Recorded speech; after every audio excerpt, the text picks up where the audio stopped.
नमस्कार। आकाशवाणी से प्रस्तुत है समाचार संध्या।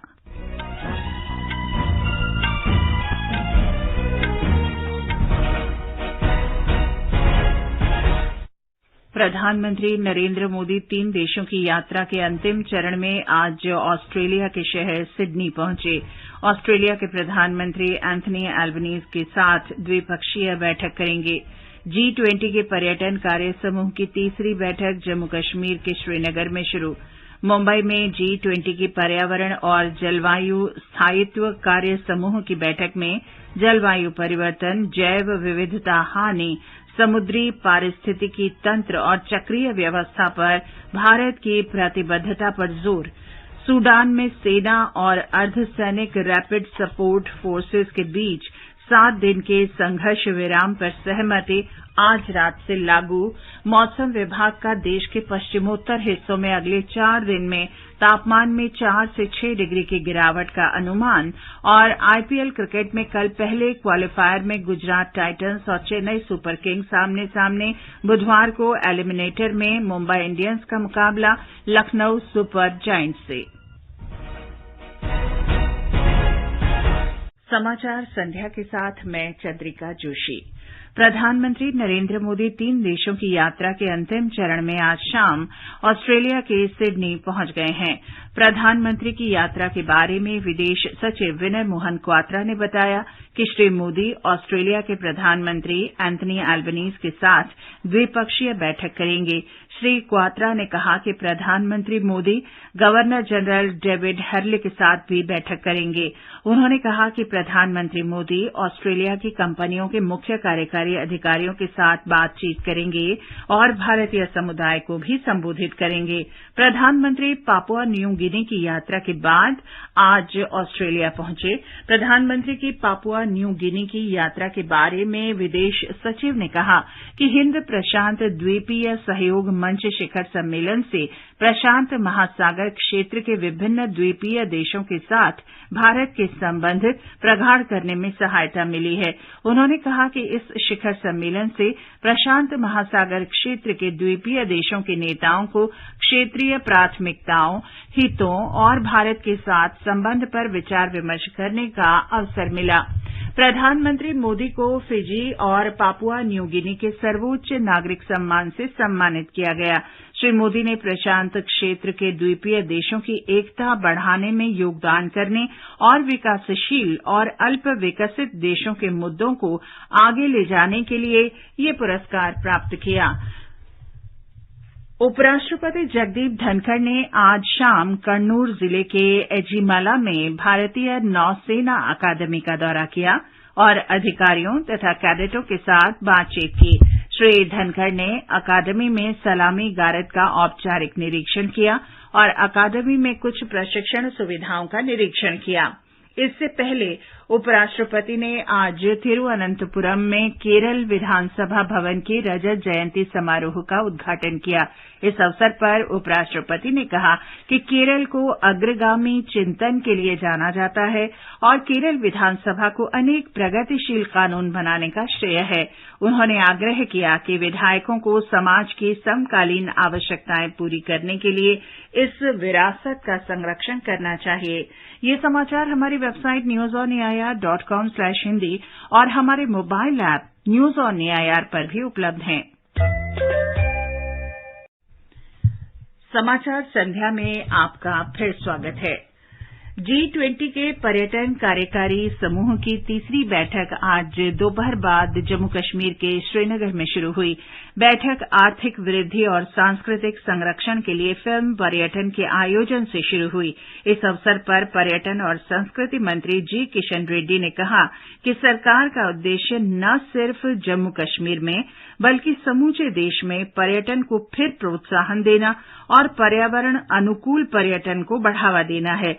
उन्होंने कहा कि भारत में फिल्म निर्माताओं के लिए सभी प्रकार के शूटिंग स्थल हैं और सरकार पर्यटन विकास, आर्थिक वृद्धि और सांस्कृतिक संरक्षण के लिए व्यापक योजना बनाने के पूरे प्रयास कर रही है। Its unique beauty, the place has captured the imagination of filmmakers and artists throughout the years. Many famous Indian and international films and documentaries were shot in Jammu Kashmir lost so many years. Over the next few days, our aim to revive film tourism not only in Jammu Kashmir like it is used to be in the past but across India. प्रधानमंत्री कार्यालय में राज्य मंत्री doctor Jitendra Singh ने कहा कि ये आयोजन जीर्णोद्धार और काया पलट का पल है। उन्होंने उन कई फिल्मों के नाम लिए जिनकी शूटिंग 1990 से पहले कश्मीर में हुई। Jai Jai Shiv Shankar song beside the temple, we had one of our local groups doing that drum beating. So it became a huge vocation actually till about 1990. And Amitabh is now referring to Bobby. What is significant is that Raj Kapoor, just before Bobby, had experimented doing a movie in Europe, which is a great hit called Sangam, a triangular love story. इस अवसर पर भारत के G20 Sherpa Amitabh Kant ने बताया कि 370 film निर्माताओं ने कश्मीर में फिल्मांकन की अनुमति मांगी है और भारत सरकार तथा केंद्र शासित प्रदेश का प्रशासन फिल्म निर्माताओं की सुविधा के लिए दायरे से बाहर जाकर कार्य करेंगे। बाद में नाटू नाटू गाने से प्रसिद्ध अभिनेता रामचरण तेजा और फिल्म आलोचक मयंक शर्मा के बीच बातचीत भी हुई। G20 के पर्यावरण और जलवायु स्थायित्व कार्यकारी समूह की तीसरी बैठक मुंबई में हो रही है। बैठक में जलवायु परिवर्तन, जैव विविधता को नुकसान, समुद्री पारिस्थितिकी और चक्रीय अर्थव्यवस्था के लिए भारत की प्रतिबद्धता पर बल दिया गया। केंद्रीय पंचायती राज राज्य मंत्री कपिल पाटिल ने आज उद्घाटन भाषण में कहा कि जैव विविधता और पर्यावरण को नुकसान वैश्विक रूप से बढ़ता जा रहा है। उन्होंने कहा कि G20 देशों को संयुक्त अंतर्राष्ट्रीय प्रयासों के जरिए जलवायु परिवर्तन और जैव विविधता को नुकसान से परस्पर संबंधित मामलों से निपटने के लिए मिलकर कार्य करना चाहिए। बैठक में प्रतिनिधियों ने आज मंत्री स्तरीय सरकारी परिपत्र के मसौदे के विभिन्न पहलुओं पर चर्चा की। पर्यावरण, वन और जलवायु परिवर्तन मंत्रालय में सचिव लीना नंदन ने आकाशवाणी समाचार से बातचीत में बताया कि विचार विमर्श मुख्य रूप से G20 देशों में आम सहमति बनाने पर केंद्रित रहा। इसका मुख्य उद्देश्य ये है कि जो क्लाइमेट से संबंधित बहुत महत्वपूर्ण विषय हैं, जिनके ऊपर चर्चा पिछली 2 बैठकों में हुई है G20 कंट्रीज के मध्य, इस बारे में एक शेयर्ड व्यू इमर्ज करे, क्योंकि जो हमारी प्राथमिकताएं हैं, जो चाहे वो भूमि संरक्षण की हो या वो जल संवर्धन की हो या ओशंस के बारे में हो, सर्कुलर इकोनॉमी के बारे में हो, ये प्रायोरिटीज अन्य देशों की भी हैं।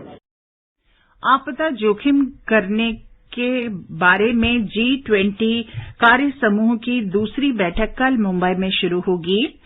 अवसरों की पहचान और वित्त पोषण व्यवस्था बनाने की जांच करने के माध्यम से इस बैठक का उद्देश्य वंचित समुदायों पर आपदाओं के असर को कम करना है। G20 देश आपदाओं और जलवायु परिवर्तन संबंधी बढ़ती गतिविधियों से जूझ रहे हैं और इनके कारण उन्हें औसतन वार्षिक 2018 अरब डॉलर का नुकसान होता है।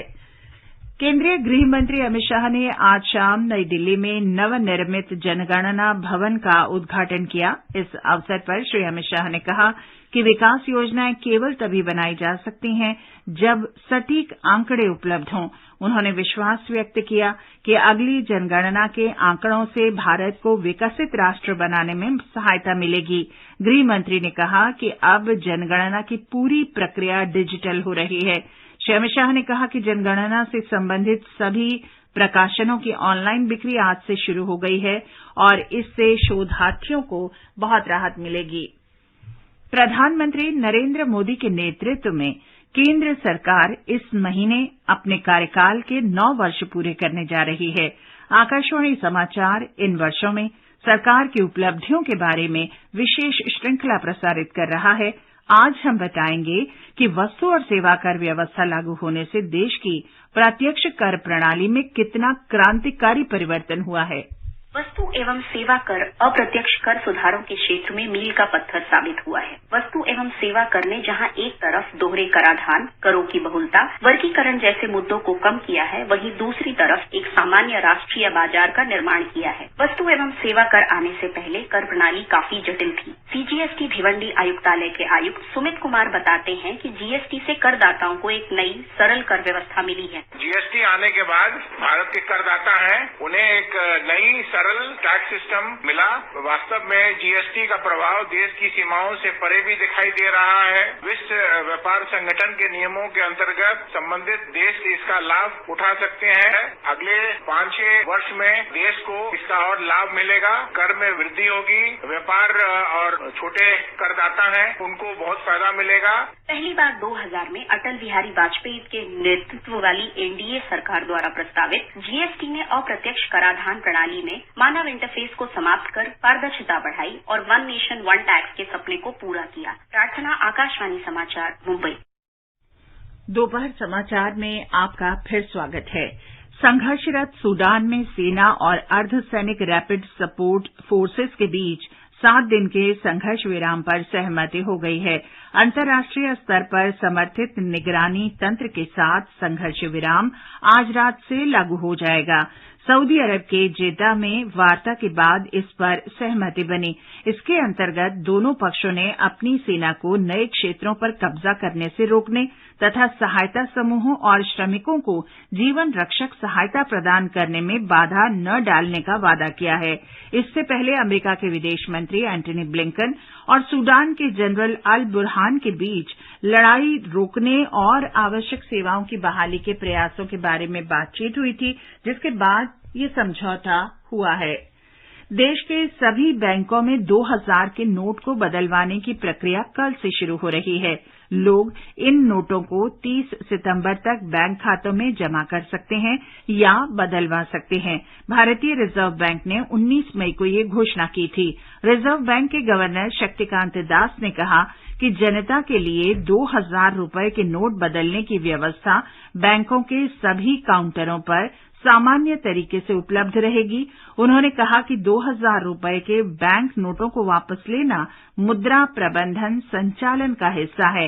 आज नई दिल्ली में श्री दास ने कहा कि ये नोट मुख्य रूप से नोटबंदी के बाद वापस लिए गए नोटों की कमी को पूरा करने के लिए शुरू किए गए थे।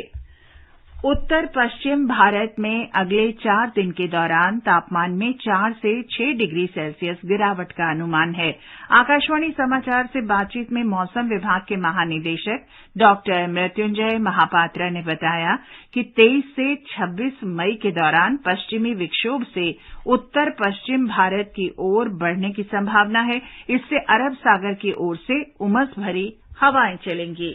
कल से एक western disturbance north west India की तरफ आगे बढ़ रहे हैं। इसके प्रभाव में 23 मई इवनिंग से नॉर्थ वेस्ट इंडिया में हिली एरिया में बारिश शुरू होना है और 24 तारीख और 25 तारीख को ज्यादा एक्टिविटी होने का पूर्वानुमान किया गया है। मोस्ट प्लेसेस में बारिश होने के साथ साथ नॉर्थ वेस्ट इंडिया में कुछ इलाका में हेवी रेनफॉल थंडरस्टॉर्म के साथ होने का पूर्वानुमान किया गया है। तो वजह से टेम्परेचर 4 से 6 डिग्री सेल्सियस रिड्यूस हो जाएगा। कोई भी हीट वेव कंडीशन नहीं होगा 27-28 तारीख तक। इसके बाद फिर टेम्परेचर राइज होगा। इस बीच कर्नाटक में मौसम विभाग ने कहा है कि दक्षिण आंतरिक कर्नाटक के लगभग सभी जिलों के विभिन्न स्थानों पर अगले 24 घंटे के दौरान वर्षा होगी या गरज के साथ बारिश होगी। आईपीएल क्रिकेट के प्लेऑफ मुकाबले में चेन्नई में कल पहले क्वालिफायर मैच में चेन्नई सुपर किंग्स का मुकाबला गुजरात टाइटंस से होगा। ये मैच जीतने वाली टीम को सीधे फाइनल में प्रवेश मिलेगा। बुधवार को इसी मैदान पर एलिमिनेटर राउंड में मुंबई इंडियंस और लखनऊ सुपर जायंट्स आमने सामने होंगे। और अंत में मुख्य समाचार एक बार फिर। प्रधानमंत्री नरेंद्र मोदी 3 देशों की यात्रा के अंतिम चरण में आज ऑस्ट्रेलिया के शहर सिडनी पहुंचे। ऑस्ट्रेलिया के प्रधानमंत्री एंथनी एल्बनीज के साथ द्विपक्षीय बैठक करेंगे। G20 के पर्यटन कार्य समूह की तीसरी बैठक जम्मू कश्मीर के श्रीनगर में शुरू। मुंबई में G20 की पर्यावरण और जलवायु स्थायित्व कार्य समूह की बैठक में जलवायु परिवर्तन, जैव विविधता हानि, समुद्री पारिस्थितिकी तंत्र और चक्रीय अर्थव्यवस्था पर भारत की प्रतिबद्धता पर जोर।